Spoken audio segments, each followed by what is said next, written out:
Welcome back to the gun bench. Today we've got a little bit of a different gun. We have one that you may have never heard of. So this is a CF Nason, and it was made in Lewiston, Maine.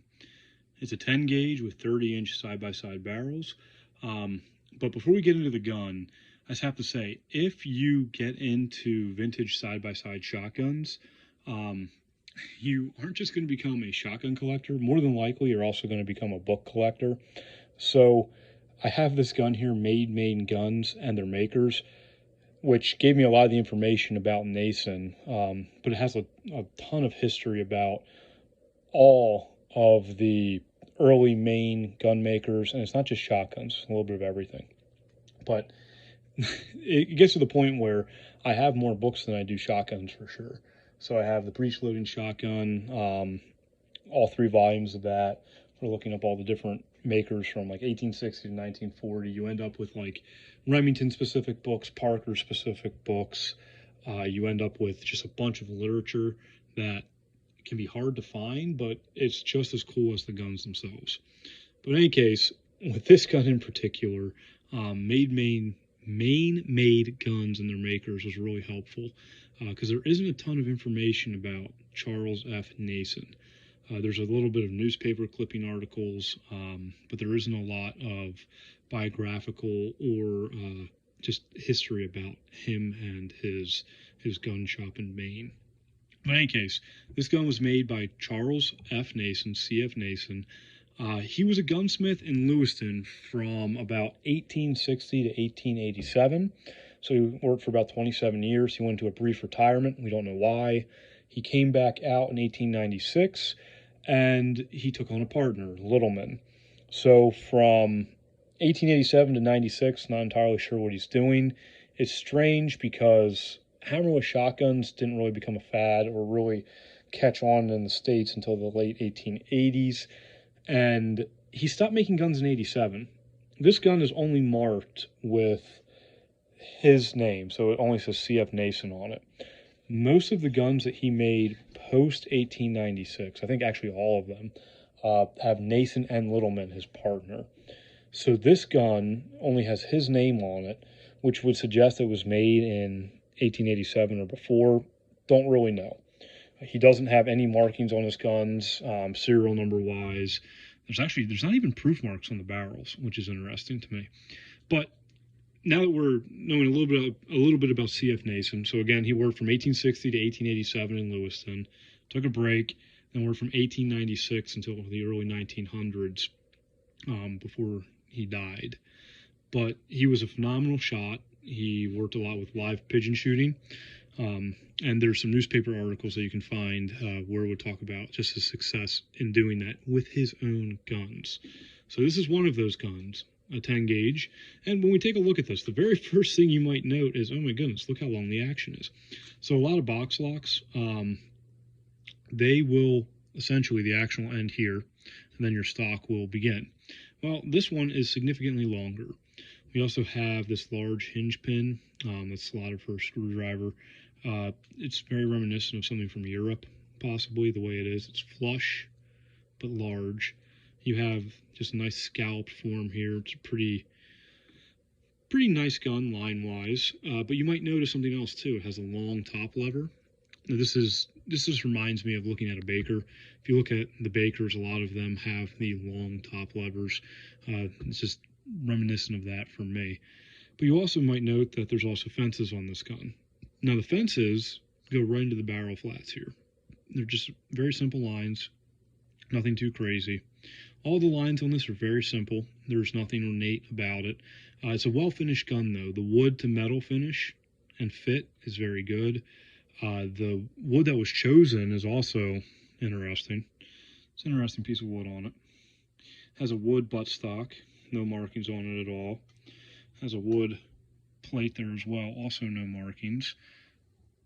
Just have absolutely no markings on this gun. So there's no checkering at all, no markings on the gun, no serial numbers. Screws still look pretty good. Again, everything, the fit and finish on this is pretty good. It's pretty nice. Nothing on the forward plate or the trigger guard. Moving up, You'll see the release here. It broke at some point. Someone brazed it. There's a little bit of looseness with the forearm, nothing too serious, and an ebony insert here. Also note that we have twist steel barrels here. They seem to be in pretty good shape.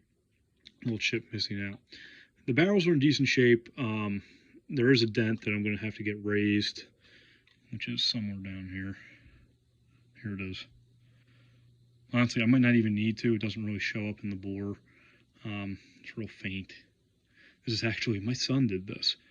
He was down here with me, and he was just playing around. I let him hold everything, let him to see everything that I'm doing, just because I wanted to have an interest in it. I don't want him to be afraid of guns either.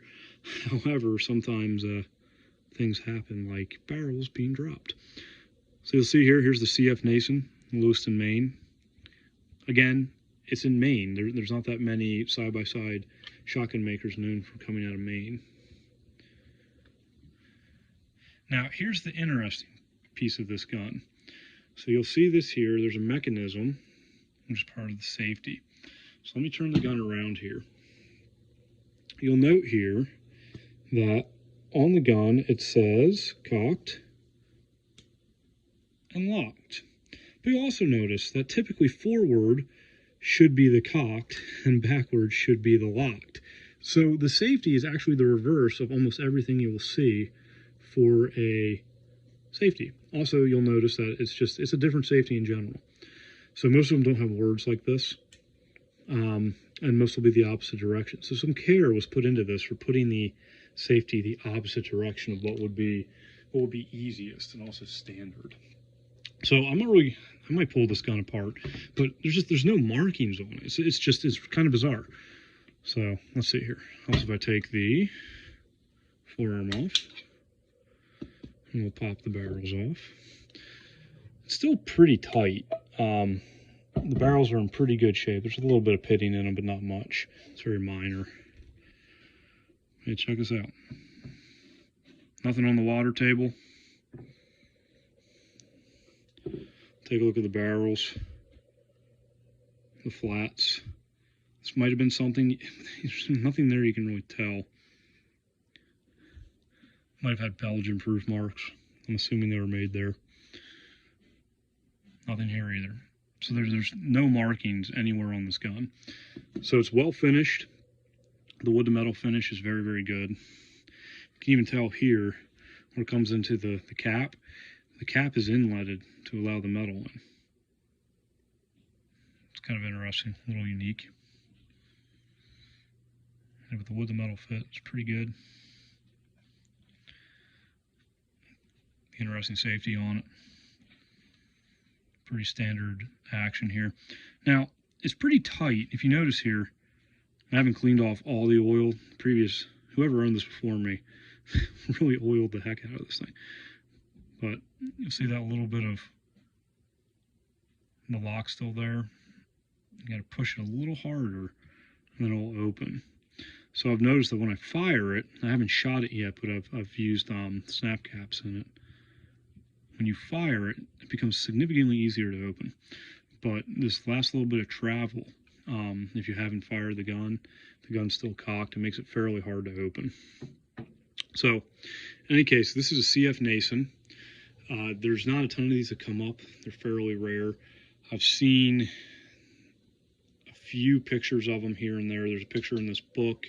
You can find a few that sold at auction. Most of them weren't shotguns, though. There's a pistol, and I've seen some rifles. So Nason himself actually wasn't primarily a shotgun smith. He made mostly hunting rifles. And they were hunting rifles that were transitioning, so they didn't have a stock all the way down the barrel. They were half-stocked guns. So that's what he's most known for. But he does have a pretty nice shotgun here. I'm proud to have it in my collection. Ideally, we'll see, but maybe someday I'll make it back to the Maine woods with this. Maybe go after some grouse, some woodcock, or some hares or rabbits. It'd be a little bit of fun if I ever made it up north for that. But in any case, this is a CF Nason. If you know anything else about these, if you want to drop it in the comments below, that'd be awesome. I would love to learn more about them. I found a little bit in some archived newspaper stuff. There's quite a bit There's a few paragraphs on them in the Maine-made guns and their makers. And there's a little bit in the patent office because apparently not only was Nason a gunsmith, but he was also a fisherman. So he had some patents for fishing nets. So he had his hands in a little bit of everything. So in any case, thank you for coming back to the gun bench. I'll see you next time. Please keep these old guns alive. Don't let them fade away.